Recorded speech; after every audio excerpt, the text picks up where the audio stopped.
la dispensa con i pasti che c'era fuori all'esterno e con anche degli approfondimenti multimediali, dei video e delle interviste.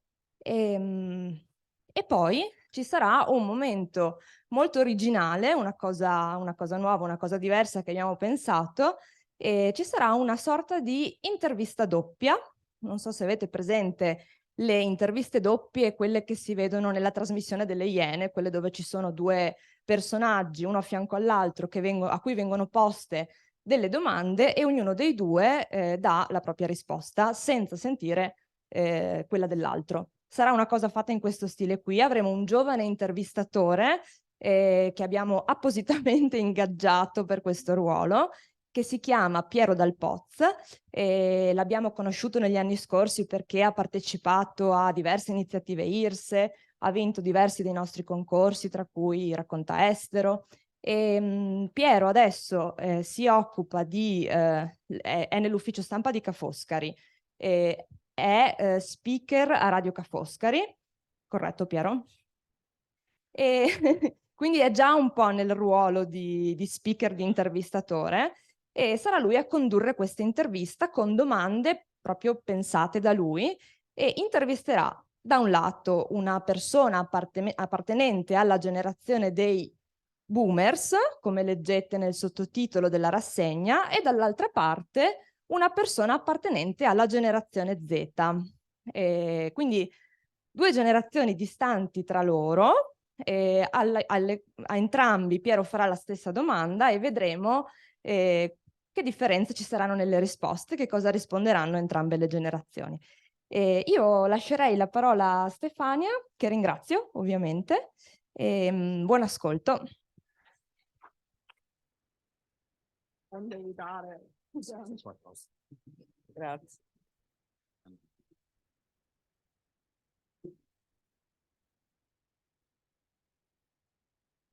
Allora, intanto grazie per la resistenza, 15 anni non sono pochi. Quest'anno è veramente il coronamento di 15 anni in cui abbiamo analizzato insieme autori veramente di tutta Europa, e credo che l'IRSE sia stato davvero visionario nel capire che l'Europa parte innanzitutto dalla cultura, non solo dall'economia. Certamente c'è l'economia, ma se non fai gli europei attraverso la lettura, attraverso la musica, attraverso l'arte, se non fai sentire le persone europee, forse l'Europa non può davvero esistere. E questo sono 15 anni che l'IRSE lo costruisce. Partiamo con una irlandese, classe 1991, Sally Rooney, che sceglie per il suo terzo romanzo il titolo Beautiful World, Where Are You? Perché prende spunto da una poesia, pensate, di Friedrich Schiller, quindi parliamo del 1788, di un romantico, e in questa poesia Schiller dice sostanzialmente che l'uomo ha perso il rapporto con la bellezza, con l'armonia del mondo, e che gli dei si sono portati via la bellezza e se la sono riportata nell'Olimpo, perché l'uomo non sa più goderne. Dove sei, mondo bello? E questo titolo è stato poi rubato anche da una biennale, quella di Liverpool, a cui ha partecipato nel 2018 un incontro, un festival di letteratura, filosofia, ma mediato nel mezzo dalla musica di Schubert, che ha musicato appunto la poesia di Schiller. Perché, vedete, questa è un'autrice irlandese che si è formata al Trinity College di Dublino. Come non sentire dietro tutto il mondo della bellezza evocato dall'estetismo e, che so, da Oscar Wilde? Ma qui c'è un discorso anche profondamente filosofico e non soltanto di carattere estetico, no? Nel libro, a un certo punto, una delle protagoniste dirà: so che concordiamo sul fatto che attualmente la civiltà sta declinando, è decadente, e che il tratto visivo predominante della vita moderna è una mostruosa bruttezza. Sono brutte le auto, brutti gli edifici, gli articoli usa e getta prodotti in serie sono brutti in modo inenarrabile.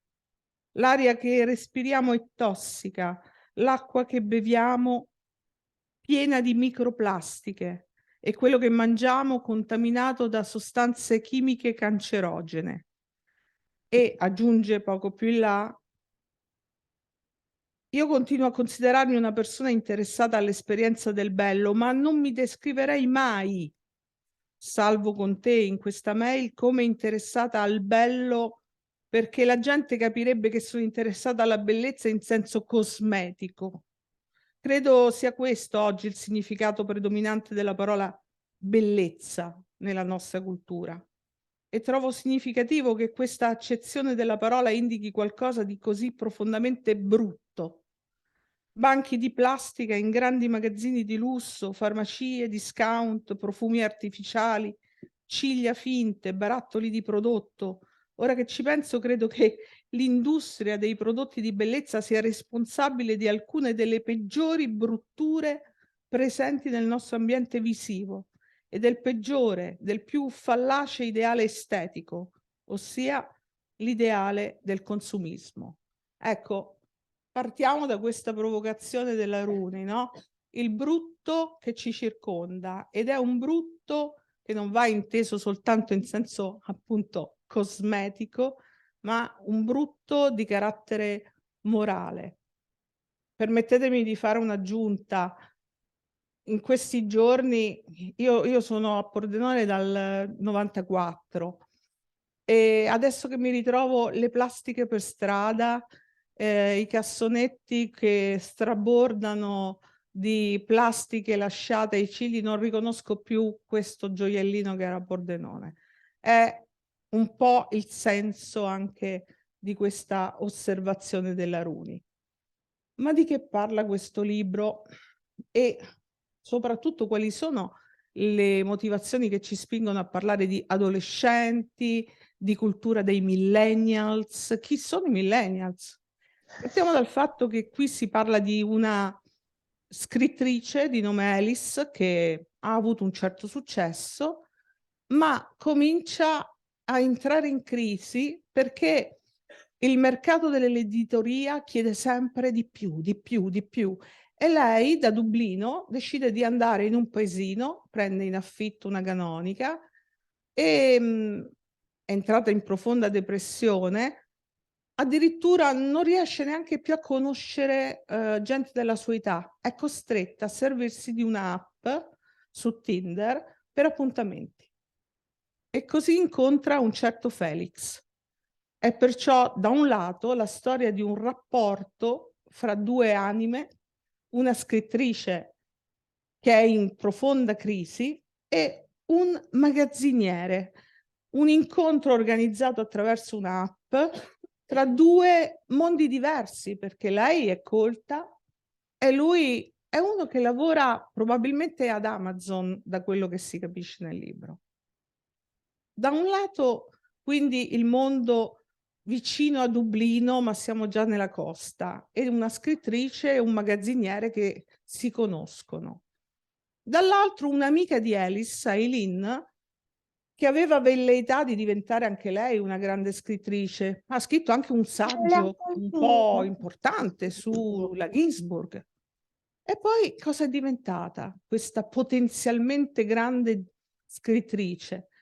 È diventata una correttrice di articoli di altri, corregge la punteggiatura in articoli di altri, è un po' fallita. Nelle pause del lavoro legge Dostoevskij e incontra, intorno ai 29-30 anni, un suo amico di infanzia di 5 anni più grande, che è un po' l'amore della sua vita, ma un amore che è rimasto sempre allo stato di potenza, ma mai tradotto in atto. si chiama Simon. Quindi 2 coppie, da un lato Alice e Felix, differenze sociali abissali, culturali pure, dall'altro Eileen e Simon, che potrebbero diventare una coppia. Ecco, una cifra della Rooney è sempre quella di indagare le relazioni tra le coppie e tra gli amici. Perché Alice e Eileen si scrivono mail a distanza. Essendo amiche, ma una sulla costa, l'altra a Dublino, si scrivono per raccontarsi quello che accade loro. Ma queste mail si trasformano poi in anche un modo per interrogarsi su grandi problemi della vita: la crisi climatica, la caduta delle ideologie, il problema della bellezza, la pandemia. Qualunque considerazione, diciamo, macro, di ampio respiro, finisce nelle loro mail.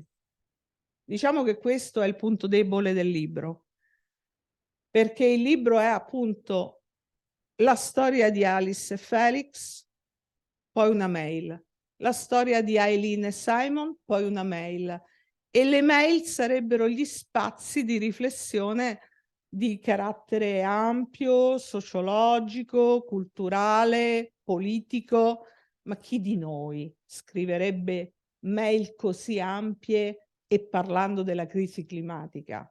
È un escamotage che Sally Rooney cerca per affrontare dei problemi di grosso respiro, ma che si presta anche, diciamo, a una critica, perché la mail è anzi un prodotto della rapidità sempre più.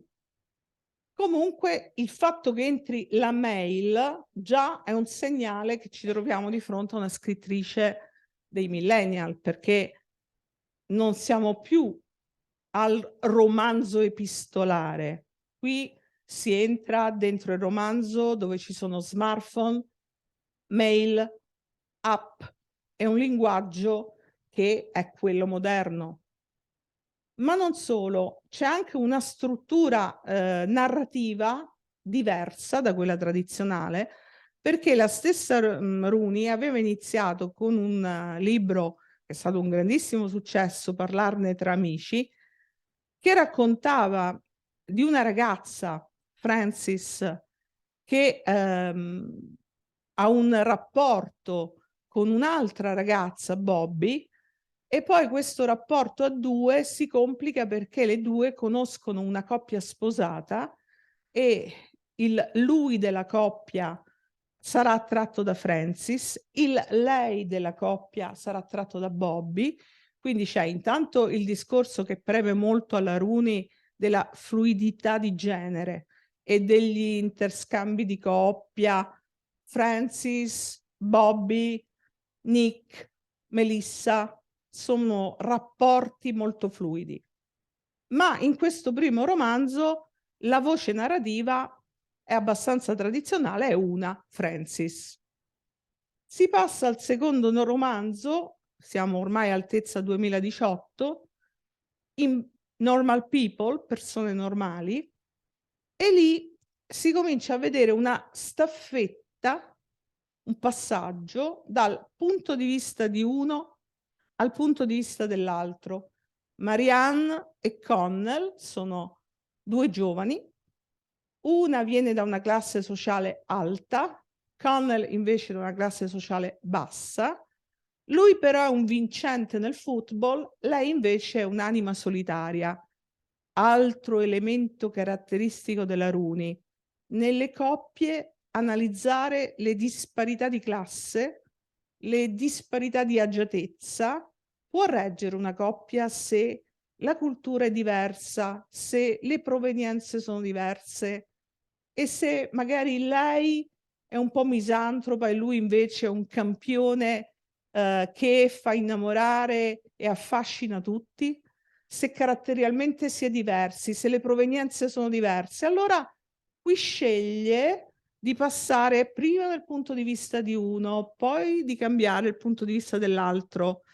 E questo libro ha avuto un tale successo che ha avuto la trasposizione televisiva della BBC ed è diventato un vero e proprio fenomeno anche sui social.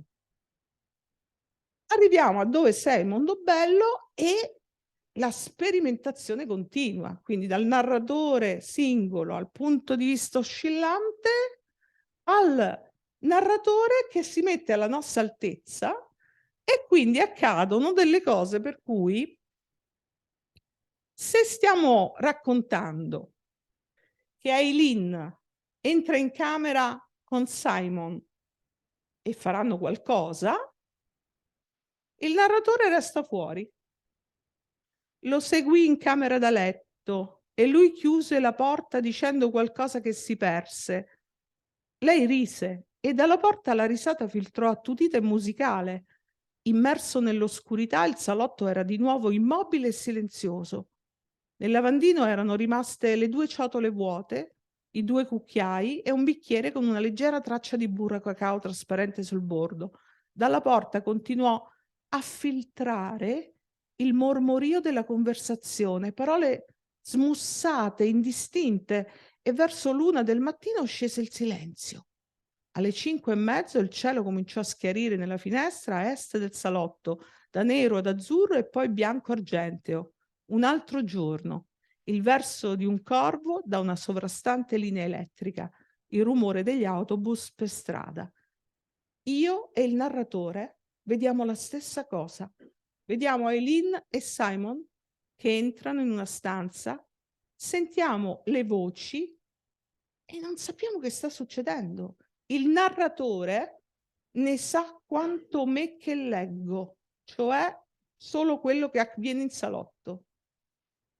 Lavora per sottrazione questa scrittrice giovane e da un passaggio tradizionale, la narratrice che ti racconta quello che vede ed è uno dei personaggi, a una staffetta da uno all'altro, addirittura si mette all'altezza del lettore e quello che fanno i personaggi lo seguiamo fino a un certo punto e poi niente più.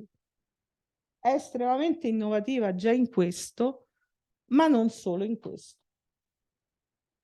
Il secondo punto di questo libro è che è sicuramente un'opera metaletteraria. Perché? Perché è un libro che parla di libri, è un libro che parla di letteratura. C'è una scrittrice, Alice, e c'è un'altra, la sua amica Eileen, che lavora, abbiamo detto, correggendo la punteggiatura di articoli scritti da altri. Quindi è gente che sta nel campo dell'editoria. E perciò ogni tanto Alice fa dei discorsi su a che punto è la letteratura oggi e lo scrittore. Per esempio, ti ho detto che non riesco più a leggere romanzi contemporanei? Credo sia perché conosco troppa gente che li scrive. La vedo continuamente ai festival, occupata a bere vino rosso e a parlare di chi pubblica chi a New York, a lamentarsi delle cose più noiose del mondo. Pubblicità insufficiente, cattive recensioni, qualcuno che guadagna di più, e allora? Poi se ne vanno e scrivono i loro delicati romanzetti sulla vita ordinaria. La verità è che della vita ordinaria loro non sanno niente. La maggior parte di loro non alza gli occhi sul mondo reale da decenni. Quella è gente che se ne sta seduta davanti a una tovaglia di lino bianco a lamentarsi delle cattive recensioni fin dal 1983. Non mi interessa proprio cosa pensano delle persone ordinarie. Per conto mio, quando parlano di queste cose, lo fanno da una posizione fittizia. Perché non scrivono del tipo di vita che realmente conducono, del tipo di cose che realmente li ossessiona? Perché si fingono ossessionati dalla morte, dal lutto, dal fascismo, quando in realtà sono ossessionati dalla possibilità che il loro libro non venga recensito dal New York Times? E molti di loro vengono da ambienti normali tipo il mio, tra l'altro. Non sono tutti figli della borghesia. Il punto è che hanno tagliato i ponti con la vita ordinaria, magari non all'uscita del loro primo libro, magari al terzo, al quarto, ma comunque molto tempo fa. E adesso quando si voltano indietro cercando di ricordare come fosse la vita ordinaria, è talmente lontana che devono strizzare gli occhi. Se i romanzieri scrivessero onestamente delle loro vite, non li leggerebbe nessuno. E giustamente, forse allora saremmo finalmente costretti a prendere atto di quanto sbagliato, quanto profondamente e filosoficamente sbagliato sia l'attuale sistema di produzione letteraria, di quanto distolga gli scrittori dalla vita normale, chiuda la porta alle spalle ripetendogli all'infinito quanto siano speciali e quanto importanti siano le loro opinioni. L'accusa che muove la Runi attraverso Alice è che ormai la letteratura è preoccupata di tutto tranne che della vita delle persone comuni. E non a caso il secondo libro si chiamava Normal People. Io dice, sì, sono una scrittrice di successo, ma forse sono qui, vendo libri, ma non costruisco storie che realmente raccontano quello che succede alla gente. Sono costruite a tavolino, sono mercato.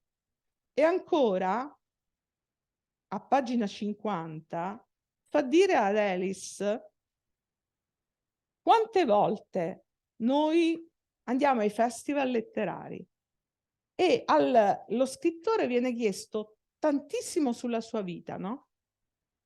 Gli aneddoti, chi ha incontrato, come è diventato scrittore, di che colore ha la carta igienica.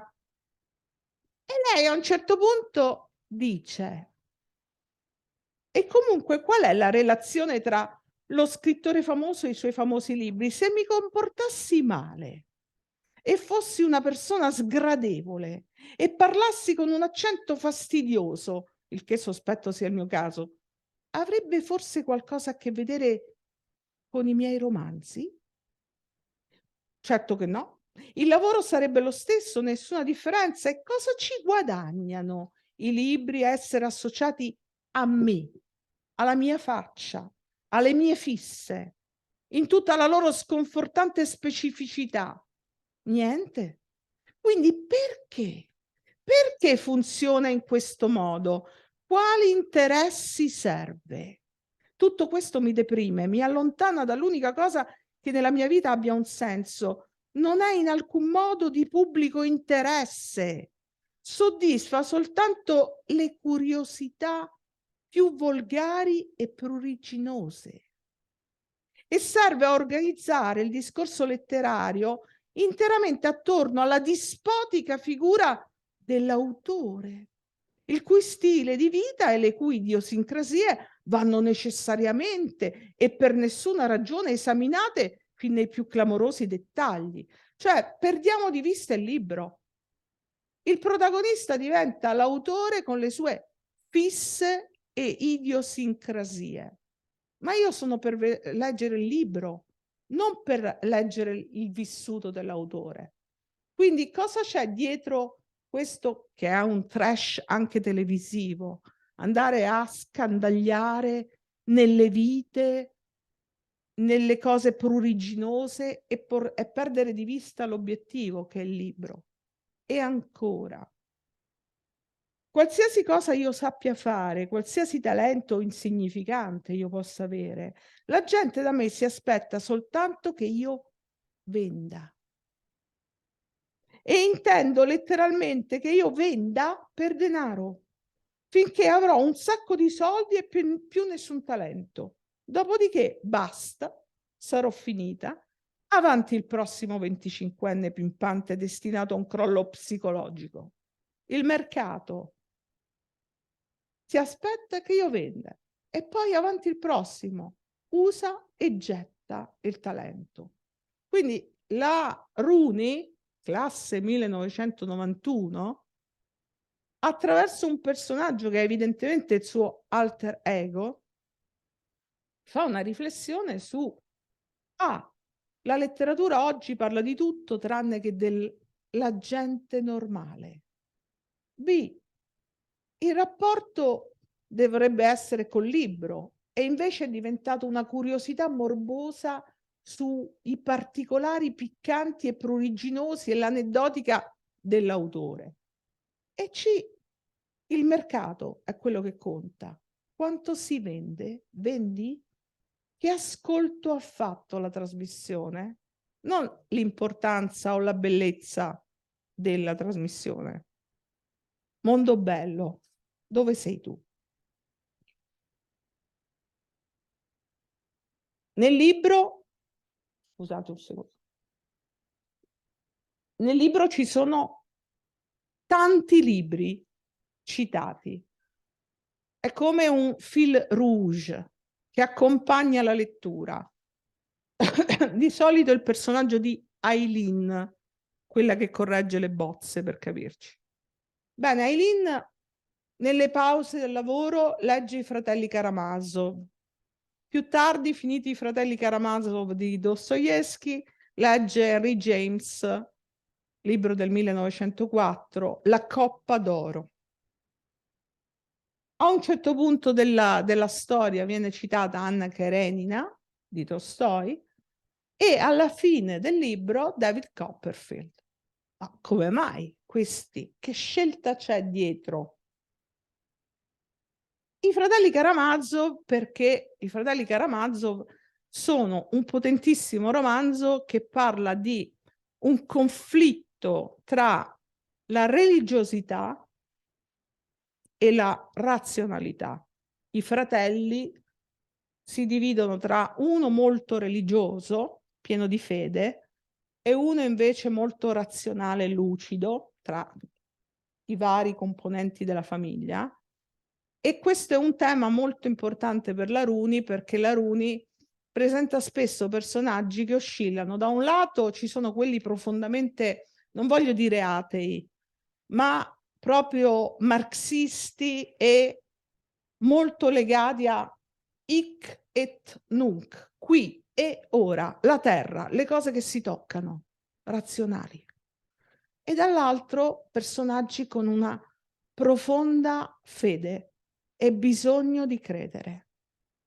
E siccome in lei ci sono tutte e due le posizioni e le incarna in personaggi diversi, per esempio in questo romanzo, da un lato Aileen, razionale, e dall'altro Simon, quello di 5 anni più grandi che le fa la corte, che invece è profondamente religioso.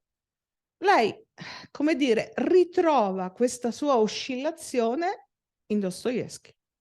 Perciò mette il libro in mano a uno dei personaggi. La Coppa d'Oro di Henry James, perché? Perché Henry James nella Coppa d'Oro presenta delle coppie che inseguono un oggetto, la Coppa d'Oro, che è un oggetto del desiderio, e queste coppie si scambiano tra loro, e questo è un altro elemento tipico della Runi. Vi ho detto che nel primo romanzo, Parlarne tra amici, ci sono 2 lei e una coppia sposata, e la coppia sposata che si incrocia con la coppia lesbica. Gli interscambi di coppie, la sessualità, l'oggetto del desiderio. La Runi dice: io l'ho rubato a James, a Henry James. Non è roba solo mia. È una giovane che fa sempre i conti con i classici. Anna Karenina, perché a un certo punto uno dei personaggi dice: sai, io, Simon, faccio politica, ma se fosse per me, io da giovane avrei voluto lavorare i campi e credere in Dio. E questo è un personaggio di Anna Karenina, no? Levin, che va nel mondo della campagna ed ha una profonda fede. Ma la citazione più interessante è David Copperfield. Perché? Perché alla fine del romanzo Aileen, quella che corregge le bozze, che avrebbe potuto essere una grande scrittrice e alla fine si sposa, faccio spoiler, scusate, si sposa con Simon, o comunque rimangono insieme e faranno un figlio, in qualche modo finisce con stare in cucina e la sera il maritino le legge David Copperfield, una soluzione paternalistica che alla Rooney non piace affatto, per cui dice sempre Eileen alla sua amica Alice: lo so che tu avresti voluto che io fossi diventata una grande scrittrice come te, avevo le potenzialità, e invece mi sono sposata, faccio un bambino con Simon, e è una soluzione di tipo appunto alla David Copperfield, alla Dickens. Tutto è bene quel finisce bene, ma per la Rooney è una soluzione di una donna che si accontenta di un nido familiare e di un happy end che in realtà è un insuccesso personale per la Rooney. Un altro importante riferimento della Rooney sta proprio in tutto il libro.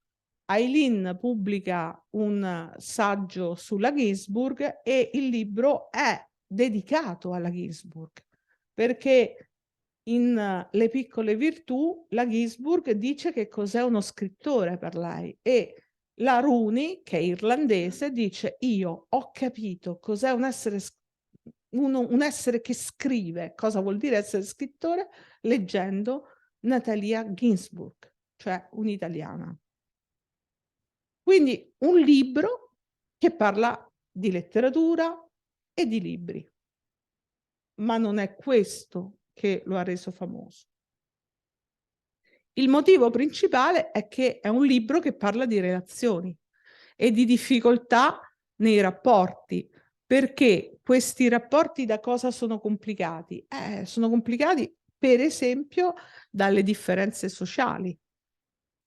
Vi ho già raccontato che Alice è una scrittrice di successo e che con un'app di appuntamenti incontra Felix. Felix è un magazziniere dell'Amazon e per esempio in un passaggio del libro si vede bene, viene messo proprio come filmicamente a confronto un momento della giornata dei due. Felix che scansiona i codici a barre dei pacchi che deve mettere sui carrelli per la spedizione, il magazziniere che fa questo e la scrittrice che si prepara la tisana e sta al PC. Quella mattina, mentre Felix era al lavoro, Alice parlò al telefono con il suo agente per discutere gli inviti ricevuti dai festival letterari e università. Mentre aveva luogo questa telefonata, Felix maneggiava uno scanner portatile per identificare e smistare vari pacchi in diversi carrelli a gabbia provvisti di cartellino, che poi sarebbero stati portati via da altri impiegati.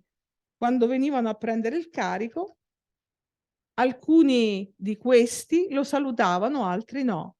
Felix aveva una felpa nera con la lampo tirata su fino al collo e ogni tanto affondava il mento nel collo alzato, chiaramente infreddolito. Felix è un magazziniere della Amazon. Scannerizza i codici a barra, fa un freddo cane e lui non sa nulla. Quando scrive, scrive tutto sgrammaticato. L'altra, invece, mentre parlava al suo agente, Alice prendeva appunti sul portatile in una bozza di mail con oggetto date e stile libro. Dopo la telefonata chiuse la mail e aprì un file di testo con degli appunti per una recensione che stava scrivendo per una rivista letteraria londinese. Portatile, mail. Sto preparando un festival. Nel magazzino Felix spingeva uno degli alti carrelli d'acciaio lungo un corridoio di scaffali illuminati da lampadine bianche fluorescenti. Ogni tanto si fermava, dava una scorsa a un'etichetta, controllava lo scanner, scannerizzava l'articolo, lo metteva nel carrello. Da una parte c'è l'alienazione. Alice Mangiò 2 fette di pane imburrato da un piattino, tagliò una mela a spicchi, si fece una tazza di caffè e aprì una bozza di mail per Aileen. Può, si chiede la Runi, reggere una relazione, per amore che ci sia, se ci sono differenze sociali, economiche, culturali? È un interrogativo che si pone. Le relazioni che noi vediamo nei film o nei libri costruiti a tavolino sono quelle della gente normale? Potrebbe reggere la storia tra un magazziniere incontrato con un'app su Tinder e una scrittrice con una cultura e un vissuto anche economicamente agiato? Ma l'altra questione che si pone sempre la Runi: quante volte nel nostro vissuto di coppia ci rinfacciamo: "Ma io amo di più, ma tu ami di meno", oppure tra amici: "Ma ti voglio bene più io o mi vuoi più bene te?" Cioè sempre un quantificare il bene, che sia tra amici o che sia tra amanti. C'è una scena che è molto potente intorno alle pagine 285 e seguenti. Da un lato Alice ha litigato con Aileen, sono venute a male parole e si sono allontanate con i rispettivi compagni. Alice è in cucina, ha spaccato un bicchiere e sta parlando con Felix, il magazziniere, e dice così. Felix si rivolge ad Alice, che ha appena litigato con l'amica. "Andrà tutto a posto con la tua amica", disse. Fissandosi le cosce, Alice replicò: "Non lo so. Penso che sia una di quelle amicizie in cui uno ci tiene molto più dell'altro." Lui premette la levetta per liberare la fiamma e poi la mollò. "Pensi che lei non ci tenga a te?" chiese. Alice stava ancora guardandosi in grembo e si lisciava la gonna con le mani. "Sì che ci tiene", disse, "ma non è la stessa cosa." Lui scese dal tavolo e andò alla porta sul retro, evitando i cocci di vetro più grossi. Spalancò la porta, si appoggiò al telaio, guardò il giardino bagnato, respirando l'aria fredda della notte. Per un po' nessuno dei due disse niente. "È la stessa cosa che pensi di me", commentò. "Interessante che sia la stessa cosa." In cucina lei si raddrizzò e lo guardò. "Cosa?" disse. Prima di rispondere, lui fece un respiro profondo e buttò fuori l'aria. "Pensi che Eileen ci tenga meno di quanto ci tieni tu", disse, "e pensi la stessa cosa di me, che ci tieni di più tu. Forse è proprio per questo che ti sono piaciuto, non so. Una parte di me crede semplicemente che tu ti odi. Tutto quello che fai, trasferirti qui da sola senza macchina né niente, farti coinvolgere sentimentalmente da un tizio qualunque incontrato su internet. È come se cercassi di intossicarti la vita e forse vuoi qualcuno che ti fotta e ti faccia del male. Se non altro spiegherebbe il fatto che hai scelto me, perché pensi che io sia il tipo di persona che potrebbe farlo o che vorrebbe farlo." Lei era in piedi al tavolino, zitta, lui annuì lentamente. "Beh, io non lo farò", disse. "Se è questo che vuoi, mi spiace." Si schiarì la voce e aggiunse: "E non credo di piacerti di più io. Credo che ci piacciamo uguale. Lo so, non sempre coi miei gesti lo dimostro, ma su questo ci posso lavorare. Ci lavorerò. Io ti amo, ok?" Lei ascoltava con un'espressione strana, stupefatta, una mano sulla guancia. "Anche se sono un caso psichiatrico?" disse. Lui rise, si staccò dallo stipite e chiuse la porta. "Ovvio, anche se lo siamo tutte e due." E questo è un elemento forte della Runi su cui lei insiste, no? Perché facciamo sempre "io ti voglio più bene"? No, ti voglio più bene io. Tu mi vuoi bene di meno. Ci tengo più io. È questo che complica i rapporti, no? Le relazioni delle persone normali, normal people. O quando l'altro non riesce a chiedere aiuto. E non è che sia snob, non lo sa chiedere aiuto. Allora, l'altra coppia, Aileen e Simon. Aileen. Ogni volta che succede qualcosa di veramente bello, la mia vita deve per forza andare a rotoli. Tu, quando mai hai pianto tra le mie braccia?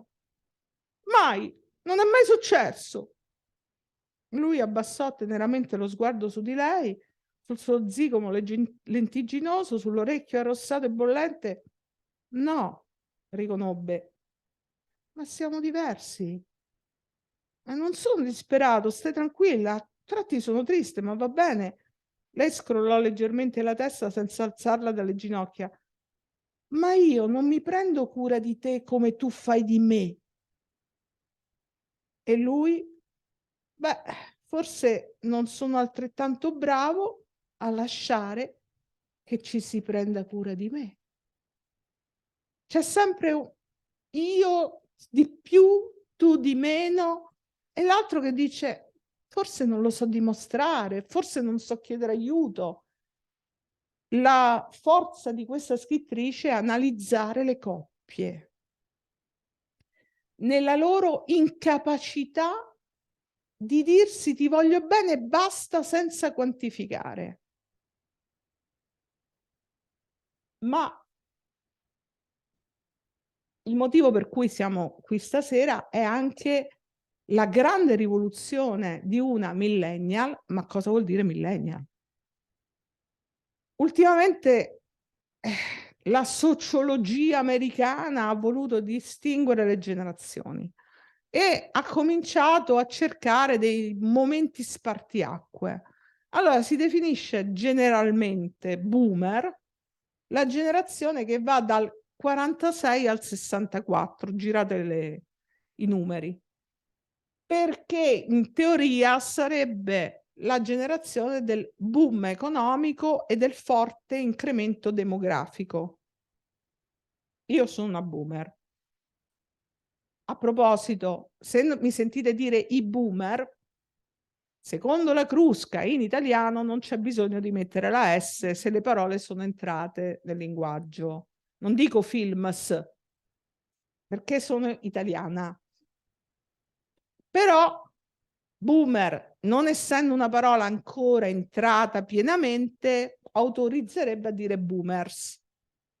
Chiusa parentesi della Crusca. Allora, tornando a noi, dal 46 al 64 saremmo boomer. Perché? Boomer significa quelli che usavano la radio, la cabina telefonica, la TV, ok? Io avevo il libretto cartaceo, andavo al telefono a gettoni e c'avevo il telefono quello, ok? Questo è un boomer. Poi è arrivata la generazione X, quella Y e quella Z. Allora, la X vi dice grosso modo va dal 65 all'80, è una generazione che comunque è una generazione di trapasso. Quella fondamentale dei millennial è quella degli anni 80-90, perché quella dall'80 al 95-96, a cui appartiene Sally Rooney perché è classe 1991, quella che ha avuto in mano internet. Dopodiché però questa è stata la vera generazione che ha iniziato a lavorare con internet, ma ancora non era educata, diciamo, a internet. La generazione che è cresciuta davvero con i cellulari e che anche a scuola viene educata all'uso e ai pericoli di internet, e che conosce i social è la generazione dei miei studenti, la generazione Z. Se dovessimo fare una divisione, come dire, macroscopica, le persone come me o le persone comunque che usavano TV, radio, telefono col filo, sono i boomer. Le generazioni nuove, internet in primis, poi smartphone, social, sempre di più digitale, sono millennial e generazione Z. I piccolini che stanno per avanzare si chiamano generazione alfa. Ok? Ma la distanza tra i millennials e la generazione Z sta più che altro nella consapevolezza che la generazione Z di solito ha nell'uso dei social, che forse ai millennials mancava ancora, perché i millennials sono quelli che hanno fatto da battistrada, cioè hanno aperto l'uso dell'internet, no? Quindi la classe a cui appartiene Sally Rooney è quella che ha iniziato l'uso serio di internet, ma la generazione Z, quella che va grosso modo dal 96 al 2010, ma troverete anche date leggermente diverse, è la generazione Z, quelli in corso oggi per me, i miei studenti. Cosa li distingue e perché questa è una millennial? Se io leggo Sally Rooney, a parte il fatto che ci sono WhatsApp dentro, la geolocalizzazione, Wikipedia o Wikipedia che vogliate dire, ci sono non neanche gli smiley e le faccine, ci sono le onomatopee, lol, ci sono i refusi che sono figli della chat, cioè c'è uno stile che riproduce quello dei social, va bene? Una cosa che mi ha fatto sorridere i miei alunni quando abbiamo fatto la riflessione sulla scrittura, mi hanno detto: prof, guarda, si vede che siete boomer perché voi usate le faccine. Noi non le usiamo le faccine, noi scriviamo ciao e C, vediamo, minuscolo, niente punti e mettiamo le onomatopee. E mi hanno detto: se voi mettete le faccine o mettete le maiuscole o facendo un vocale, mi hanno detto, riferisco, fate pausa e poi inizia il messaggio, sei un boomer sicuro. Mia madre. Lì mi si è aperto un mondo, perché ha letto la Rooney sotto una nuova luce. Infatti, intanto la protagonista deve andare a una festa. Che fa? Non fa come noi che andavamo con la cartina. Digitò il nome di un bar in un'app di geolocalizzazione mentre l'autobus attraversava il centro città in direzione sud. Sullo schermo del telefono un palpitante pallino blu iniziò lo stesso percorso verso la sua destinazione finale a 17 minuti da lì. Aileen chiuse l'applicazione e scrisse un messaggio a Lola, multitasking. Mentre c'è la geolocalizzazione, sta andando col pallino che le dice che seguire, lei intanto sta chattando con la sorella. Ehi, alla fine Deirdre P non l'ha invitata al matrimonio. Già questo si vede che è una millennial e non una Z, perché è troppo lunga sta roba. Ehi, alla fine Deirdre P non l'ha invitata al matrimonio, punto di domanda, lei è già una boomer in potenza, perché è troppa roba. La sorella risponde, lol, che vuol dire? Spero che mammina e papino ti paghino bene per fare il lavoro sporco. Aileen risponde di nuovo, sul serio stai non invitando dei parenti al tuo matrimonio? Ti rendi conto di quanto sia astioso e immaturo? Poi chiuse l'app e riaprì la cartina. Quando sullo schermo il pallino glielo indicò, premette il campanello, raggiunse il piano di sotto, ringraziò l'autista, scese dall'autobus e, lanciando prudenti e ripetute occhiate al telefono, iniziò a risalire la strada nella direzione da cui era venuta, superò un salone di parrucchiere, una boutique di abbigliamento femminile, attraversò il passaggio pedonale finché sullo schermo comparve una bandierina con una scritta blu che diceva arrivo. Ora, nessun libro dei boomer ha una roba del genere, la geolocalizzazione, no? Cioè il pallino, te che segui il pallino e intanto stai chattando, no? Io avevo i corsi di orienteering che adesso non servono più. Ma non solo, a un certo punto, scusate, questa era Eileen, Alice, la scrittrice, va alla festa organizzata dall'amico Felix, il magazziniere. E quando arriva, gli amici di Felix la accolgono e lui fa: Alice, presentandola agli altri, è una romanziera. Chi è la romanziera? Fanno gli ospiti. Questa signorina qui, disse Felix, si mantiene scrivendo libri, o almeno così dice. Come ti chiami? Chiese l'uomo. Che ti googolo.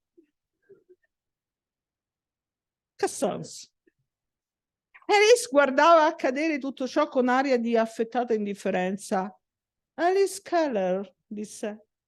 L'altro intanto sta googolando, che vuol dire che ha scritto digitando Alice Keller.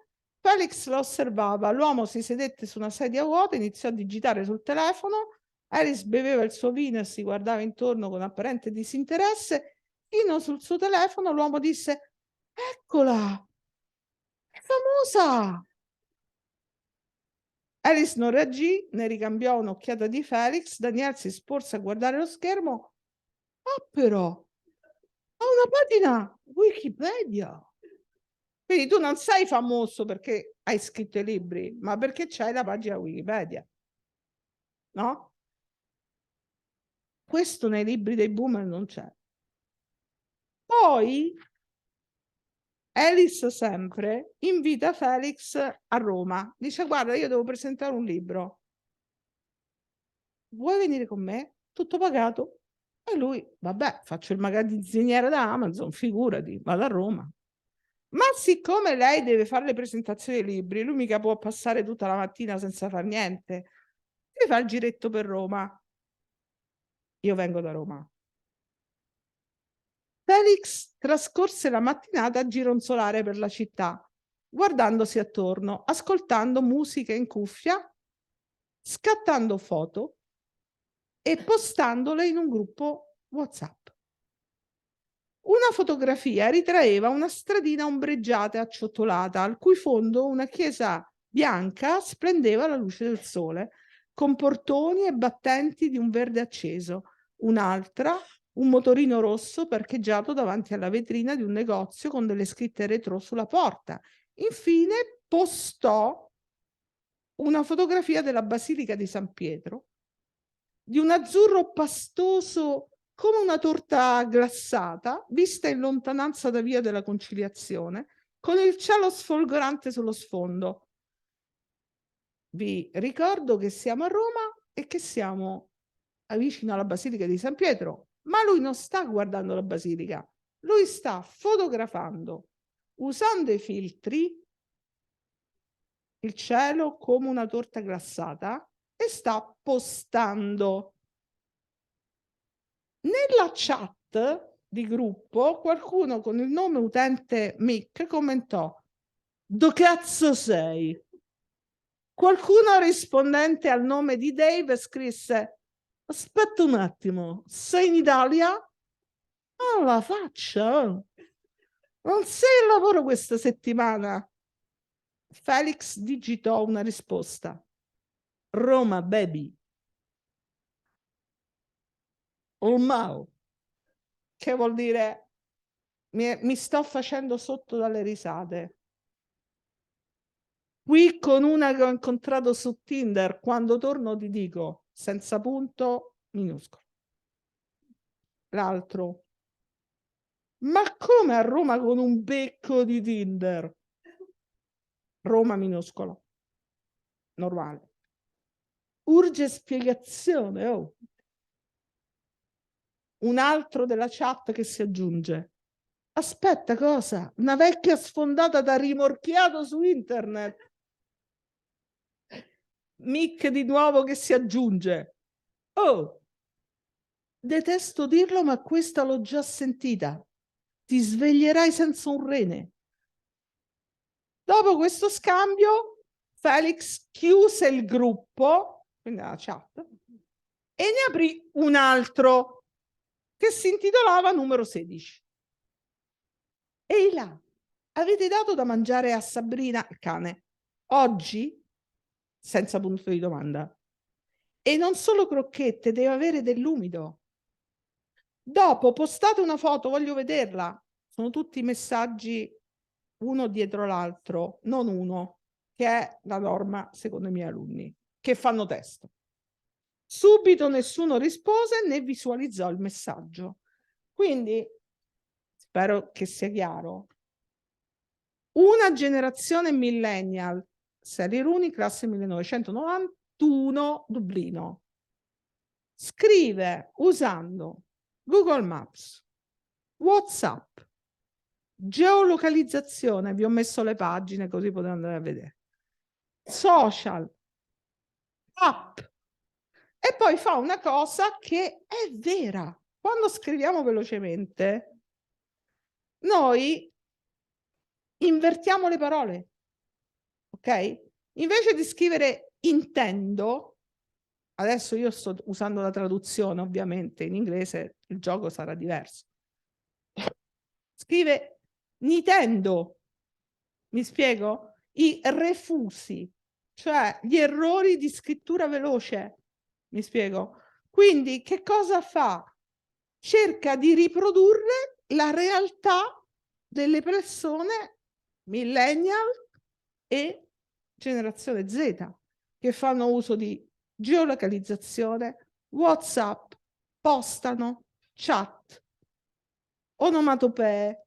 È questa la grande novità, no? Perché lei fa parte di quella generazione e quindi la riproduce linguisticamente. E se per esempio, mi pare di averlo messo, sì, immaginate, no? Avete avuto un incontro con una persona e ci avete litigato. La mia generazione starebbe in camera a fare perché ho detto questo. Adesso gli scrivo, poi scriverebbe, cestinerebbe, riscriverebbe, cestinerebbe. Invece aprì un'app di messaggistica e selezionò il nome di Simon. Sullo schermo apparve uno scambio di quello stesso giorno. Nel riquadro di risposta, Aileen scrisse lentamente: Cristo santo! Simon, ti odio!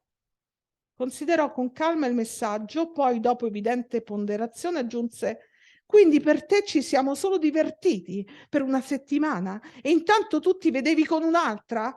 Quando l'altra sera mi hai sommerso di lacrime dicendo quanto ti senti solo, cos'era? Credevi di essere spiritoso? Che cazzo di problema hai? Scorse un'altra volta il messaggio, lentamente, con attenzione, poi con il pollice premuto sul tasto di ritorno lo cancellò. Fece dei grandi respiri profondi e ricominciò a digitare. Simon, mi dispiace, mi sento malissimo, non so cosa sto facendo, a volte mi odio a tal punto da augurarmi che qualcosa di pesante mi cada sulla testa e mi ammazzi. Sei l'unica persona che con me è sempre carina e adesso probabilmente non vorrai più nemmeno parlarmi. Non so perché rovino tutto quello che c'è di buono nella mia vita. Mi dispiace. quando finì di scrivere, l'orologio del telefono segnava le 0:54.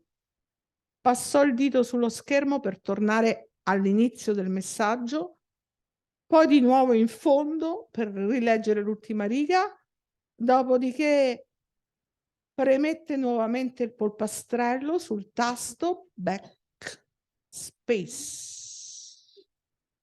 Ancora una volta il riquadro di risposta si svuotò, con il cursore che lampeggiava ritmicamente sopra una scritta inattiva che diceva scrivi un messaggio.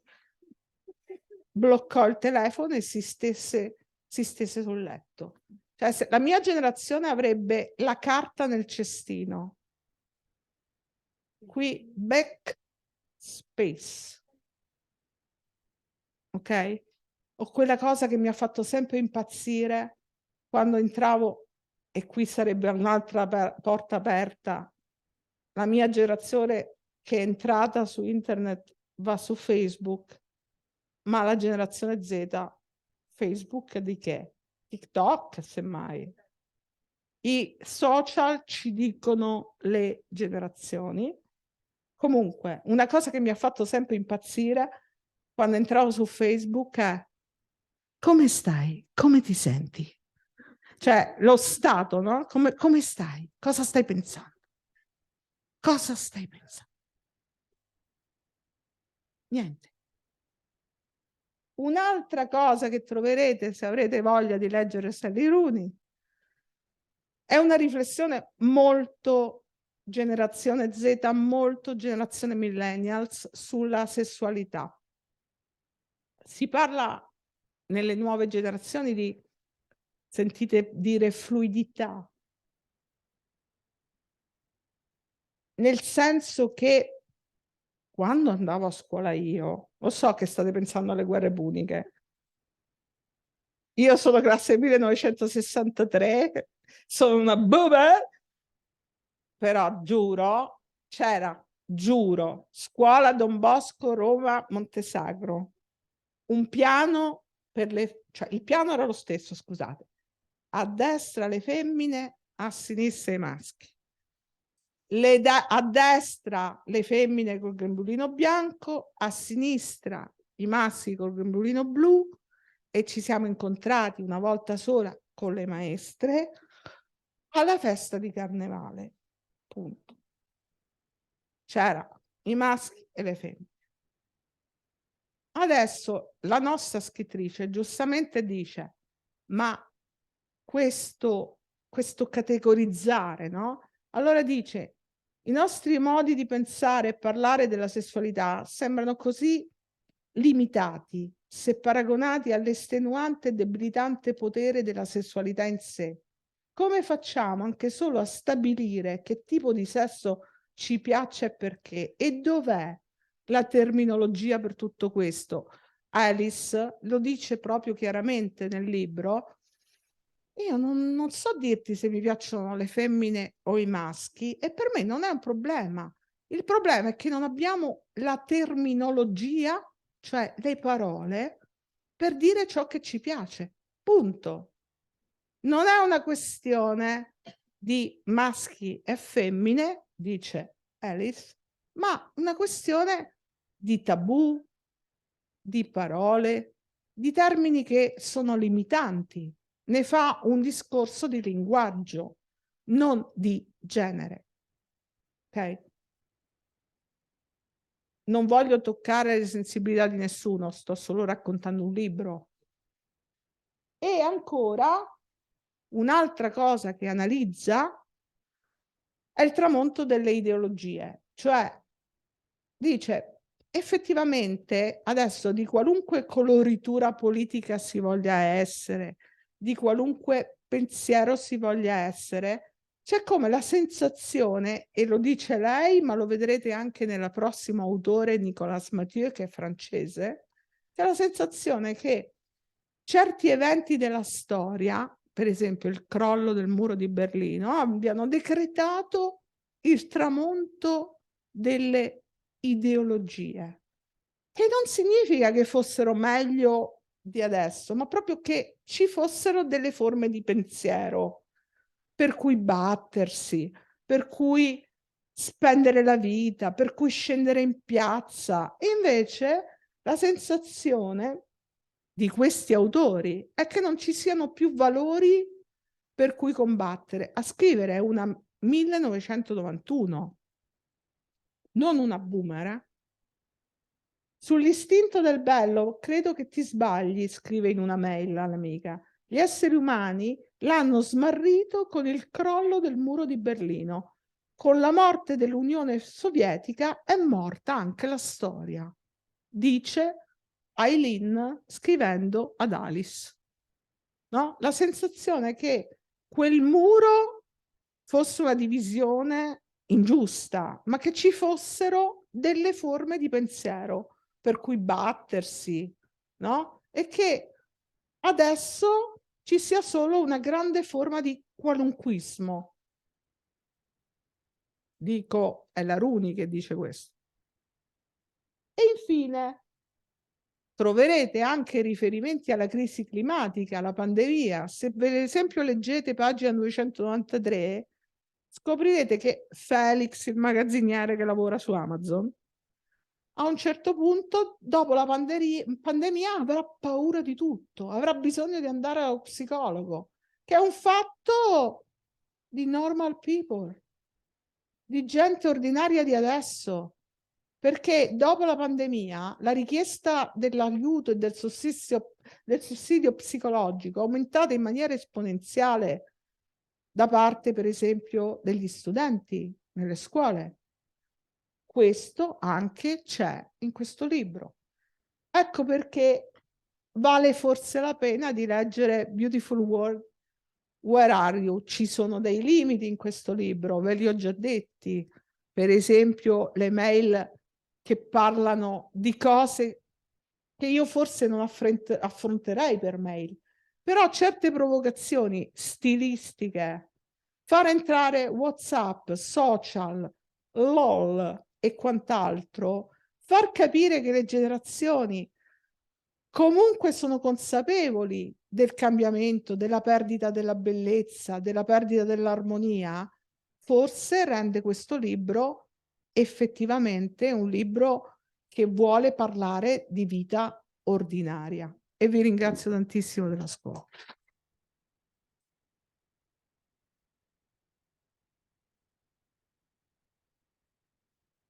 Allora, siccome li ho citati, chiedo cortesemente a Eleonora, alcuni dei miei ragazzi di seconda, su mia richiesta, io ho detto, sentite, voi siete la generazione Z, presentatevi, dite cosa siete, perché magari noi non lo sappiamo, commettiamo degli errori, ma non perché abbiamo dei preconcetti, semplicemente perché non ci siamo confrontati. Dite la vostra opinione.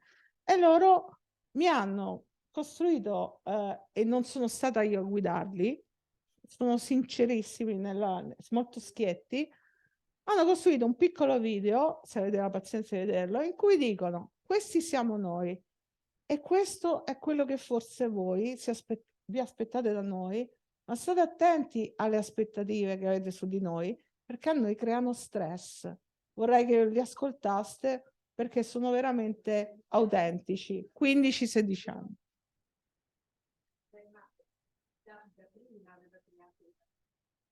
La mia generazione, ovvero la generazione Z, è quella più legata ai social o comunque al telefono. I social possono essere una fonte di comunicazione fra noi ragazzi, ma possono essere anche una fonte di pericolo se usati scorrettamente, ad esempio se si condividono video o foto non leciti online. Credo che ad oggi noi ragazzi siamo molto condizionati dalle opinioni altrui e quindi credo che i social creino una sorta di barriera che ci divide dal mondo reale. Noi della generazione Z siamo visti come quelli sempre connessi, che se ne fregano di tutto, ma in realtà questo menefreghismo, almeno per il mio, deriva dal fatto che abbiamo molto timore del futuro. Infatti le persone, o comunque gli adulti, contano su di noi e ci mettono pressioni con frasi del tipo: voi siete il futuro della Terra è nelle vostre mani. Dovete riuscire a risolvere gli errori che ne abbiamo commesso e quindi questa cosa scatena in noi una forte preoccupazione. Spesso la mia generazione viene definita iperconnessa, ma con questo termine si mette in luce soltanto gli aspetti negativi della rete e quindi di internet. Infatti si pensa subito ai reati in rete come le truffe e gli adescamenti, fingendosi altre persone, ma non ci si rende conto anche dei vantaggi che la rete può offrire.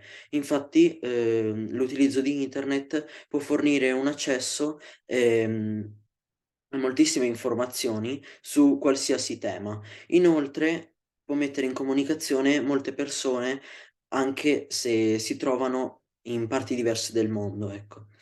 Spesso le persone più adulte, diciamo, definiscono la nostra generazione una generazione in cui il contatto fisico non esiste più, ma personalmente penso che questo non sia corretto perché, quando esco con i miei amici vedo sempre, molti altri ragazzi che, stanno insieme e hanno questo contatto fisico. E appunto vedo, la tecnologia come un modo di comunicare con altre persone e di fare anche nuove conoscenze. Se dovessi confrontare la generazione Z, ovvero quella dei nati fra il 1996 e il 2010, con le generazioni precedenti, una delle principali differenze che mi verrebbero in mente sta nello scrivere i messaggi. Infatti noi giovani tendiamo a valutare molto di più la rapidità della comunicazione piuttosto che il suo valore effettivo. Infatti noi tendiamo a scrivere molti messaggi ma brevi, mentre gli adulti ne scrivono uno ma molto lungo. Oltre a questo, una delle principali differenze che sento maggiormente nello scrivere i messaggi è nel modo in cui scriviamo e le diverse parole che scegliamo. Infatti noi giovani utilizziamo termini direttamente coniati durante la nostra generazione e quindi di uso molto recente e molti provenienti anche dalla lingua inglese. Perciò i nostri genitori potrebbero non capirli, potremmo arrivare anche a fraintenderci. Così come nell'uso delle emoji, infatti noi ragazzi utilizziamo le emoticon con un significato completamente diverso da quello dei nostri genitori, per esempio, finendo per non capirci. E un'altra differenza sta nell'uso dei social, infatti noi giovani utilizziamo praticamente solo Instagram, mentre gli adulti utilizzano maggiormente Facebook. Infatti, per esempio, i miei genitori sanno che cos'è Instagram, sanno che esiste, ma non l'hanno mai utilizzato. Quindi due app diverse per due generazioni diverse. Molto spesso le persone appartenenti alle generazioni precedenti alla Z pensano che noi giovani non abbiamo voglia di faticare e che scegliamo sempre la strada più facile e più semplice che comporta meno sforzi. Io penso che noi giovani ci dividiamo in due grandi categorie, ovvero ci sono quelli vogliosi e desiderosi di fare perché sono determinati a raggiungere i loro obiettivi e quindi non hanno paura di far fatica, ma dall'altra parte ci sono quelli che preferiscono la strada semplice, perché comunque siamo cresciuti con i social, quindi siamo nativi digitali e fin da piccoli abbiamo visto i personaggi pubblici che mostravano sui social le loro vite apparentemente semplici e quindi molti sono attratti da questo stile di vita che potrebbe essere favorevole. Per me la generazione Z è una generazione un po' confusa perché da una parte non riesce a capire come sarà il futuro, comunque cioè, non è che abbiamo tanta speranza secondo me nel nostro futuro, e dall'altra parte abbiamo gli adulti che continuano a dirci cioè, a caricarci di responsabilità, dicendoci che dipende da noi, che noi dobbiamo migliorare per forza le cose che loro hanno, diciamo, rovinato. E quindi diciamo che ci spingono un po' a concentrarci su cose che ovviamente sono necessarie, però magari non sono veramente quelle che ci interessano, però siamo costretti, tra virgolette. Inoltre il fatto che tutti ci giudichino, comunque ci sono tantissime persone che dicono di qua, di là la generazione Z, quando magari quella generazione prima di noi ha solo fatto peggio. Quindi secondo me ci sentiamo tanto sotto pressione e la cosa non ci aiuta. L'utilizzo dei social è maggiore nei ragazzi delle generazioni recenti rispetto a ormai gli adulti della generazione X e della generazione dei boomer. Questo perché fungono da barriera tra gli adolescenti e il mondo esterno e mediano inoltre la comunicazione tra di loro e tra adulti e adolescenti, quindi tra genitori e figli, che certe volte è complicata per la differenza di linguaggio e quindi la mancanza di comprensione. Inoltre i social e più in generale la rete fungono da valido mezzo di comunicazione per sia stringere amicizie, sia per scoprire nuove cose in un mondo ormai quasi completamente digitalizzato. Ecco, mi sembra che siano stati molto sinceri, no? Nel sottolineare il tipo di pressione che avvertono, e volevo solo volevo solo fare una precisazione quando viene detto noi usiamo le emoji in un modo diverso da quello che viene inteso dagli adulti. Da quello che ho capito, se noi mettiamo una faccina col sorriso, anzi, che piange, per noi vuol dire che piange, per loro vuol dire l'esatto contrario, nel senso che è usato, come si dice tecnicamente, in senso antifrastico, cioè ironico. Quindi se piange in realtà vuol dire che stanno ridendo. Però ne nasce, vedete, un fraintendimento generazionale, perché per noi la faccina che piange, piange. Mi spiego? È proprio un, come direbbe la Gisburg, lessico familiare, cioè in questo caso generazionale. Grazie davvero.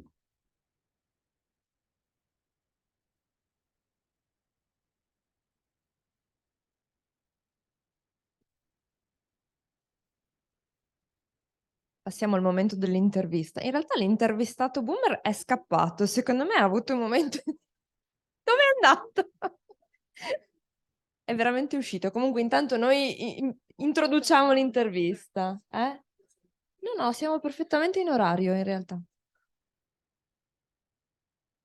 Allora, io vi presento intanto il nostro intervistatore, si chiama Piero Dal Poz, come vi ho detto prima, ma lo ridico, tu sei laureato in... Facciamo relazioni internazionali, perché Relazioni anche internazionali. una delle cose nuove che avrebbe potuto dire è che i Ecco. titoli di laurea sono lunghi il triplo. Il triplo, giusto. È quello che non me lo ricordavo. Esatto. Mio padre è laureato in ingegneria, lui dice elettronica, io sono laureato in Philosophy, International Studies and Economics. Questa è l'evoluzione anche. Ok, speaker di Radio Ca' Foscari, ufficio stampa di Ca' Foscari, eccolo, è tornato, non era fuggito, ce l'abbiamo. Vabbè, dai, capita a tutti, un momento di panico. Quindi adesso io passo la parola a Piero che intervisterà il signor Franco per la generazione boomer e Margot invece per generazione Z. Se volete accomodarvi nelle due poltroncine, io do il microfono a uno di voi e poi ve lo passate quando dovete dare le risposte. Sì, adesso ti sposto quello, così non ti... Do il microfono a lei. Ah, giusto. Cominciamo dai più anziani subito. Sì, assolutamente. Mi permetto soltanto di dire una cosa prima di iniziare. Intanto io ringrazio l'Irse, Leonora e Laura per avermi invitato. Dicevo prima che è da quando ho 12 anni che vengo qua. Diciamo che è un'evoluzione interessante della frequentazione di questo posto. Sono molto contento che ci sia scritto Boomers e Generazione Z a confronto, perché purtroppo troppo spesso le generazioni semplicemente si scontrano. Va bene. Ci sono conoscenze diverse e ci sono esperienze diverse, però se la risolviamo tutto in un era peggio prima, era meglio prima, è meglio adesso, è peggio adesso, non andiamo da nessuna parte. Quindi sono molto contento che mi abbiano invitato a fare questa cosa e sono molto contento che i nostri due ospiti abbiano accettato di essere qui. Iniziamo quindi. Cavie. questo assolutamente. Però se ti consola sono anch'io una cavia di questo progetto, quindi... Allora, io inizierei domanda molto semplice, ovvero nome, anno di nascita e una cosa da sapere di te. Allora, sul nome è facile, Franco, sono un Bombers vissuto, visto che sono del 54, e ma francamente in questo momento una cosa da... Cosa vuoi? No, rimaniamo a nome e anno? Ah, vabbè, dopo proseguiamo. Dai, nome e anno allora. Io mi chiamo Margot e sono del 2005 e basta. Allora, a 17 anni, voglio che entrambi pensiate di avere 17 anni, un po' facile per te. A 17 anni, quali erano, sono, le cose che più sentivate o sentite dire dagli adulti su di voi?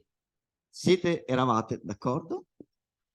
Per quello che mi riguarda, non è niente altro che quello che si sente oggi. Cioè, vorrei un po' anche sfatare questo. Cioè, noi dei nostri genitori abbiamo sempre sentito che non andava bene questo, non andava bene quello, che i tempi sono diversi.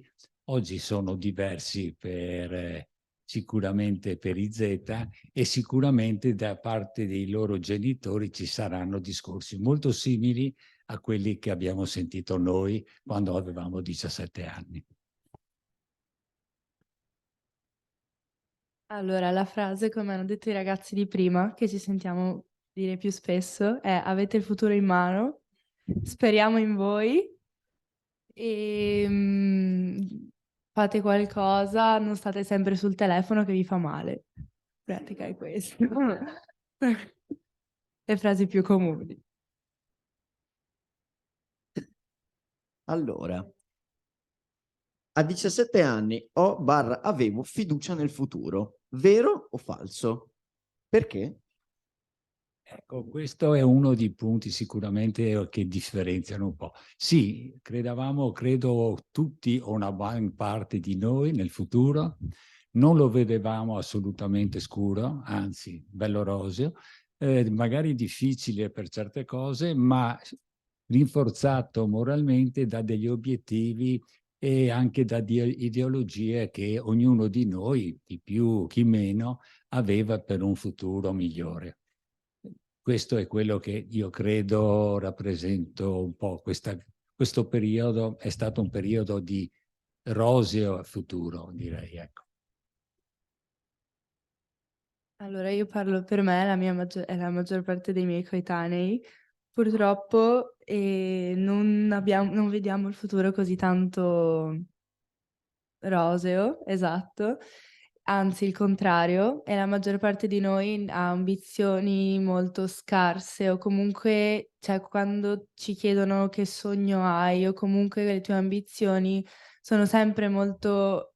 Sì, non siamo molto propensi, ecco, al futuro, lo vediamo proprio, vabbè, cambiamento climatico, di sicuro, e poi non sappiamo mai cosa aspettarci, non lo sapremo mai perché siamo appena usciti da una pandemia, quindi non sappiamo cosa potrebbe succedere fra 2 anni, quindi io e la maggior parte dei miei amici comunque, lo vediamo molto come uno spazio vuoto, cioè abbiamo il vuoto davanti, cioè o abbiamo tutti una vita programmata già da quando eravamo piccoli, proveniente dai genitori magari, oppure abbiamo il vuoto e non abbiamo molta confidenza in questo. Ok, con quello che vi piaceva fare, ci si paga l'affitto? Ma più buona la domanda, onestamente sì, ci si poteva pagare l'affitto, era più facile di oggi, questo è indubbio. C'era un percorso di sviluppo, tra virgolette, economico di ogni singola persona sicuramente più facile di quello che c'è oggi. Quindi magari di un garage, ma si poteva pagare l'affitto. Allora, io penso che dipenda molto da cosa piace, ovviamente, però in questo momento tutti i miei amici, anche più grandi, fanno quello che gli piace fare come una seconda cosa. Nel senso, in primis viene fare la cosa che ti fa pagare l'affitto e poi viene quello che ti piace fare. Ok. Quanti e quali sono gli oggetti che usavate e che ora non ci sono più? Perché sono scomparsi? L'elenco sarebbe molto lungo. Facciamo un elenco limitato. Sì, no, allora, sicuramente stiamo sempre parlando da 17-18 anni. Sì, diciamo. Bene, allora avevamo, almeno per la mia età, il registratore geloso, che più o meno qualcuno lo ricorda, con la sua luce lampeggiante e con il nastro che poi si arrotolava e bisognava srotolarlo. E ovviamente i dischi erano rigorosamente a 33 giri, che si chiamava LP, oppure i più raffinati long playing, e i 45 giri con il lato A e il lato B, che qualche volta era più interessante del lato A. E non esistevano chiaramente i telefoni, come diceva giustamente la professoressa, giravamo con i gettoni nelle varie cabine telefoniche, e tutto sommato questo ci dava anche un minimo di libertà in più, perché non eravamo rintracciabili come lo sono oggi certi giovani che sono ossessionati continuamente da genitori iperprotettivi che vorrebbero geolocalizzarli in ogni momento. L'ho chiamato anche per passare il microfono, è parte del mio ruolo. Allora, io non saprei perché tutto quello che c'è adesso, cioè da quando sono nata praticamente, l'unica cosa che mi è venuta in mente sono le cuffie col filo, perché adesso non ci sono più praticamente. E tutti hanno le AirPods, quelle che appunto non hanno il filo, invece io ho sempre usato quelle col filo, quindi forse quella è l'unica cosa. E forse quando ero piccola cioè io usavo un sacco i CD in macchina, comunque sulla radio, ma che ero piccola intendo 5 anni, poi basta, adesso non si usano praticamente più neanche quelli, però sì, queste sono le uniche due cose, in realtà. Non sto al passo con il cambiamento intorno a me. Vero o falso? Perché? Allora, adesso stare al passo dei tempi alla mia età diventa difficile, se non impossibile, però è anche vero che devi cercare di restare al passo. È una lotta in questo momento persa, me ne rendo conto, però non puoi assolutamente fermarti, perché c'è una velocità, specialmente tecnologica, ma anche di linguaggio, eccetera, che noi arranchiamo. Io personalmente adesso arranco. Finché avevo i miei figli riuscivo a tenere botta con un minimo di aggiornamento. Adesso ormai siete passati a veramente a un livello appunto di messaggistica che anch'io non riuscirei a interpretare.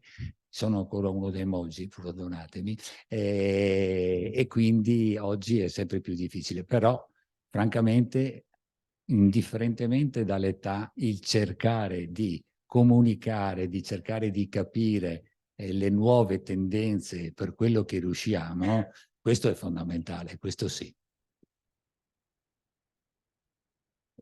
Stare al passo per noi della generazione Z è facilissimo, però dipende dagli argomenti, nel senso le cose che ci riguardano di più, riguardano più i giovani, le sappiamo in 2 secondi perché ci arriva la notifica o comunque è la prima cosa che vediamo quando apriamo Instagram o TikTok. Le cose che succedono anche dall'altra parte del mondo le sappiamo subito. E però magari cose più, come dire, da adulti o cose che riguardano comunque, che, per esempio la politica, magari se non ci interessano, comunque se non andiamo a cercarle, sì, non le sappiamo e non le troviamo. Nella mia vita, mezzi tecnologici mi hanno aiutato a sviluppare relazioni di amicizia ed amore. Vero o falso? Fateci degli esempi pratici. Allora, ai miei tempi i rapporti erano ovviamente ancora epistolari, si usava ancora scrivere la lettera, al limite una cartolina quando riuscivi ad andare in qualche posto, e quindi i messaggi non potevano essere che telefonici, era il massimo della tecnologia in quel momento. Si stava ora al telefono, quella volta oltretutto c'era poi la discussione familiare, perché il telefono fisso in casa era il dominio non solo di uno, ma di tutti quanti, e di nascosto magari dentro l'armadio con la cornetta e il filo, se ci arrivava, riuscivi a parlare un attimino con un po' più di intimità. Allora sì, assolutamente sì. Infatti il primo esempio è che quando ero in terza media, dovevo andare in prima superiore, erano usciti la lista delle classi e praticamente io ho cercato alcune ragazze su Instagram e ci siamo scritte, ci siamo addirittura conosciute prima che iniziasse la prima superiore e quindi siamo diventate amiche grazie appunto a Instagram. E poi per amore, diciamo, e partono un sacco di relazioni o conoscenze anche magari dai like su Instagram o rispondere alla storia o commentare un post. E quindi anche persone sconosciute o comunque conosciute di vista, non serve che vai lì a parlargli dal vivo, ma basta che rispondi a una storia, metti like, così. E comunque la maggior parte delle amicizie appunto, cioè sia l'amicizia dal vivo che quella su Instagram, cioè sempre, entrambi i lati. Diciamo, è un potenziamento delle relazioni. Come è cambiato l'amore in senso lato, la concezione dell'amore, dai tempi dei vostri genitori a quando l'avete vissuto voi? Allora, è domanda un po' complessa, richiederebbe un... Tempo ne abbiamo? No, non vogliamo tediare il pubblico. Allora, sicuramente noi veniamo da un'educazione sostanzialmente sufficientemente simile a quella dei nostri genitori, cioè non c'è stata questa gran digressione fino a un certo momento. Poi c'è stata la famosa rivoluzione sessuale, c'è stato il momento di liberazione sessuale che per noi è stato un momento non tanto solo per l'aspetto sessuale, ma proprio anche di liberazione, di sentirsi un attimo diversi da quello che era prima. E quello è stato, a mio avviso, un momento forte di frattura rispetto all'educazione che potevamo avere dai genitori. E penso che questo sia già... Certamente è un grande cambiamento. Allora, beh, c'è una differenza abissale tra me e i miei genitori, perché per esempio i miei genitori vivevano lontani e si sono conosciuti durante l'estate, poi erano a due città completamente diverse, a 3 ore di distanza, e quindi si scrivevano con le lettere e poi piano piano hanno iniziato a chiamarsi, però erano ancora con lettere e si sentivano per esempio una volta al mese o robe del genere, dopo comunque è andata a buon fine, però io solo all'idea di sentire un ragazzo che mi piace una volta al mese, cioè, è infattibile. E quindi sì, è un mondo completamente diverso, anche perché magari loro si chiamavano, poi invece noi chiamarsi, piuttosto ci scriviamo su WhatsApp e chattiamo, e quindi è una cosa completamente diversa. Poi c'era anche un'altra cosa, c'era anche quella cosa del provarci dal vivo ai tempi dei miei genitori, adesso ovviamente c'è ancora, però molto di meno, ci si prova sui social, diciamo. Messaggiare anziché parlare è proprio un mondo che io onestamente vengo criticato sempre da figli, moglie che istintivamente telefonerei, no? E mi dicono no, prima manda un messaggio, no? Come se lo disturbi una persona, perché altrimenti una telefonata è una telefonata, può rispondere o no, ma vedo che invece prima si deve messaggiare. Grazie che ho imparato anche questo. Se posso... Oh, Ah, no. se posso aggiungere un breve aneddoto, ho sperimentato questa cosa quando ho iniziato a lavorare. Io come ufficio stampa devo contattare un sacco di persone e io ogni volta, confrontandomi con la mia capo, dicevo perfetto, gli mando un messaggio così poi vedo se posso chiamarlo. E lei mi guarda, chiamala e basta, sempre. Cosa vi affascina e cosa vi spaventa del web e di internet? Beh, per noi che l'abbiamo visto nascere, ci ha affascinato da morire. Cioè, voi non lo potete percepire perché vi siete nati, ma per noi pensare che in tempo zero ci si può collegare in ogni parte del mondo, in multitasking con più persone, è qualcosa che sinceramente non potevamo neanche immaginare. Quindi per noi è stato un mondo bellissimo, internet, e lo è tuttora. Ha i suoi risvolti, se vogliamo, negativi, ma rimane sempre un qualcosa di fondamentale. Se posso aggiungere, penso anche al lavoro. Per noi l'email, prima si usava a mandare le lettere con tutte le lungaggini che c'erano. Mandare un'email a 52 persone in coppia, nei posti più disparati del mondo, cliccare e in un nanosecondo tutti quanti ce l'hanno nel loro computer, è qualcosa di, ai miei tempi di gioventù, inimmaginabile. Aspetti negativi, sicuramente non tanto come ho sentito anche qua sulle dichiarazioni degli studenti, un web cattivo per siti magari violenti, eccetera, che sicuramente ci sono, ma c'è una gran necessità per i giovani, ma anche per i meno giovani, specialmente il Covid lo ha dimostrato sui meno giovani, di imparare a percepire le fake news, a imparare a capire quali sono le notizie da acquisire e quelli invece proprio da scartare. E su questo è il punto più pericoloso che vedo oggi su internet. Allora, quello che mi affascina di più, cioè tra le tante cose penso sia quello di avere sempre tutto subito. Per esempio un orario del treno, dell'autobus, se un negozio è aperto o chiuso, quelle cose lì me ne rendo conto anch'io che sono veramente utili. Poi anche chiamare un'amica se hai bisogno di lei in quel momento, organizzarsi per un'uscita, così mi affascina davvero tanto, però effettivamente non mi rendevo conto che quanto è affascinante questa cosa, perché per noi è normale comunque, cioè parlare con un'amica che magari è all'estero, per noi è normale, invece era una cosa totalmente assurda. E invece quello che... Sì, gratuitamente. Sì, veramente.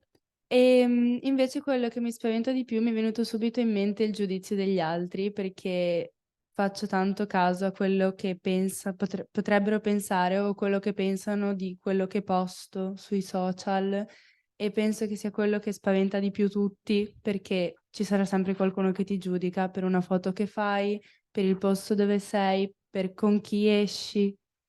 Quello, e poi un'altra grande paura è quella di non essere, cioè, si collega un po' con il giudizio degli altri, e di non essere abbastanza, diciamo, nel senso, se hai pochi followers, allora sei un po' così o non sei simpatico, invece se ne hai tanti magari ti giudicano comunque perché conosci tutti e ti fai vedere da tutti, quindi ci sono 1000 paranoie che ci facciamo ogni giorno per questo.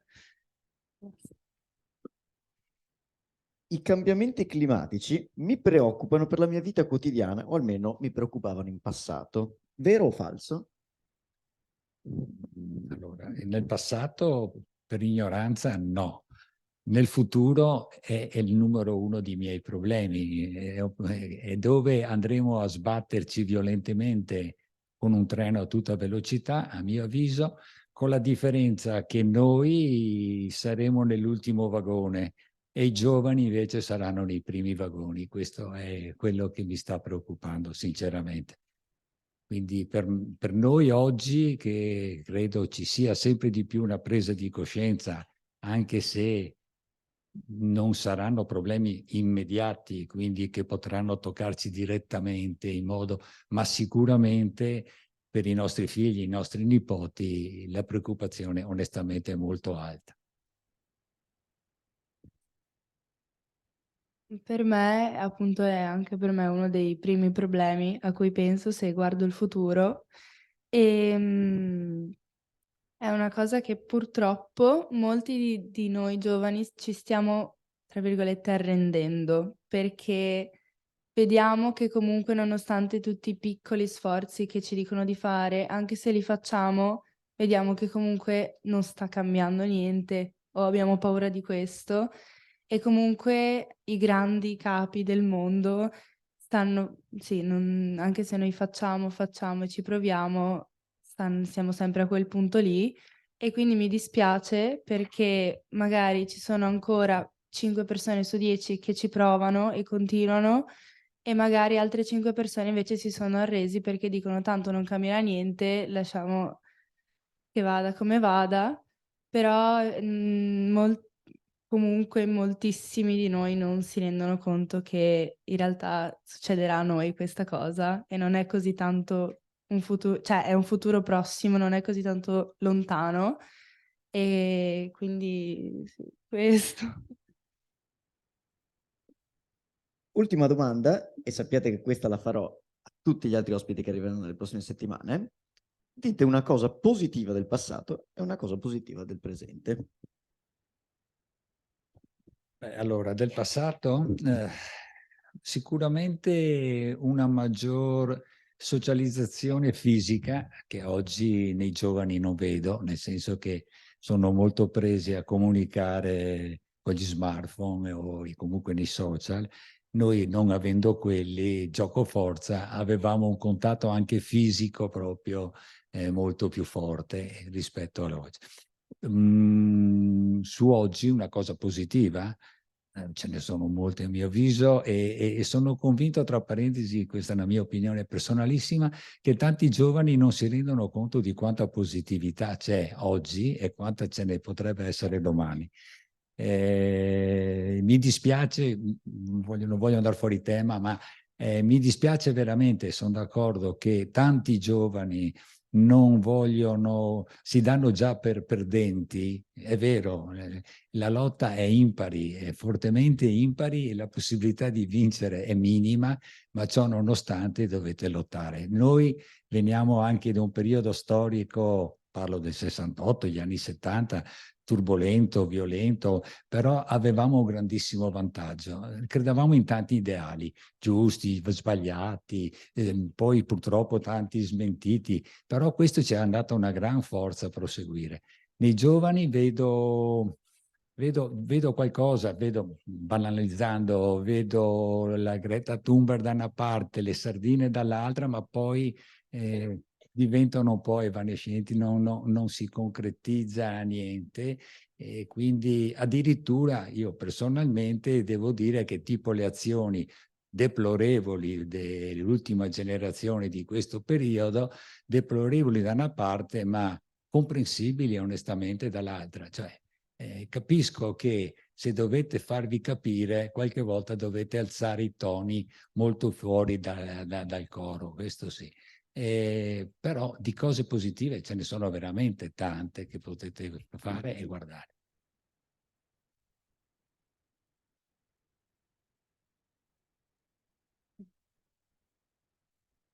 Allora, è una domanda difficile.